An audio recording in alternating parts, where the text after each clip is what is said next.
Saya Nida Mufidato Zahra akan menjelaskan tentang psikoanalisis klasik Sigmund Freud. Sigmund Freud lahir pada tanggal 6 Mei 1856 di Freiberg, Moravia yang sekarang dikenal sebagai bagian dari Republik Ceko. Sigmund Freud, pendiri psikoanalisis, adalah orang yang pertama berusaha merumuskan psikologi manusia. Ia memfokuskan perhatiannya kepada totalitas kepribadian manusia. Berdirinya aliran psikoanalisis semenjak tahun 1890-an sampai kematiannya di tahun 1939. Dokter berkebangsaan Austria bernama Sigmund Freud mengembangkan metode psikoterapi yang dikenal dengan nama psikoanalisis. Psikoanalisis klasik merupakan suatu metode penyembuhan yang bersifat psikologis dengan cara-cara fisik. Sigmund Freud memandang perkembangan manusia sebagai suatu bentuk dorongan tidak sadar yang memotivasi perilaku manusia.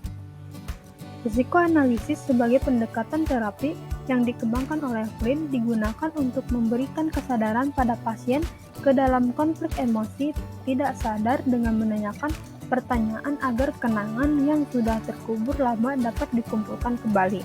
Psikoanalisis klasik merupakan psikologi ketidaksadaran. Kesadarannya tertuju ke arah bidang motivasi, emosi, konflik, simptom-simptom, neurotik, mimpi-mimpi, dan sifat-sifat karakter. Selanjutnya, struktur kepribadian dalam teorinya, Freud merumuskan kepribadian menjadi 3 unsur yang terdapat pada diri individu, yaitu yang pertama, id. Id ada sejak manusia dilahirkan. Id berada pada alam bawah sadar manusia. Id adalah dorongan yang muncul dari ketidaksadaran manusia. Id biasanya bersifat biologis. Id tidak memperhatikan logika, realistis, atau moralitas, hanya mementingkan kepuasan pribadi manusia itu sendiri. Biasanya, id sering disebut dengan sifat hewan. Id ini masuk ke dalam aspek biologis. Selanjutnya, ego. Ego dituntut untuk menjembatani id dengan realistis dunia luar. Ego sebagai mediator atau penengah antara id dengan superego. Ego masuk ke dalam aspek realistis. Yang selanjutnya yaitu superego. Superego juga berada di alam bawah sadar. Superego ini mewakili gambaran moral ideal standar moral masyarakat. Superego biasanya disebut dengan hati nurani. Superego ini memenuhi ideal moralitas masyarakat. Superego masuk ke dalam aspek moralitas. Selanjutnya contoh kasus. Pada saat kita lapar, lalu kita pergi ke restoran untuk mencari makan, tetapi sesampainya di sana ada antrian yang sangat panjang dan bakal butuh waktu lama. Kita berpikir, apa terobos saja antrian itu? Tapi di sisi lain, kita tahu kalau itu merupakan hal salah dan bisa saja disembahkan oleh masyarakat. Karena tindakan tersebut, kita berpikir tindakan apa yang akan dilakukan, maka dapat kita ketahui bahwa dari contoh tersebut, rasa ingin menerobos itu adalah mengetahui itu salah itu adalah bagian dari superego.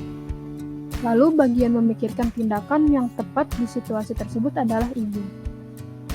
Selanjutnya, tujuan konseling psikoanalisis klasik. Tujuan terapis psikoanalisis klasik adalah untuk membentuk kembali struktur karakter individu dengan cara merekonstruksi atau pengembalian semula, membahas, menganalisa, dan menafsirkan kembali pengalaman-pengalaman masa lampau yang terjadi pada saat anak-anak. Kelebihan: membantu untuk menjadikan individu percaya akan kemampuan dirinya yang selama ini tidak disadari dengan baik, dapat memahami kehidupan psikologi seorang individu dan memahami lebih dalam mengenai sifat manusia, membantu mengatasi kecemasan melalui analisa terhadap mimpi. Teori psikoanalisis mengajarkan sangat pentingnya masa kanak-kanak dalam perkembangan kepribadian seseorang.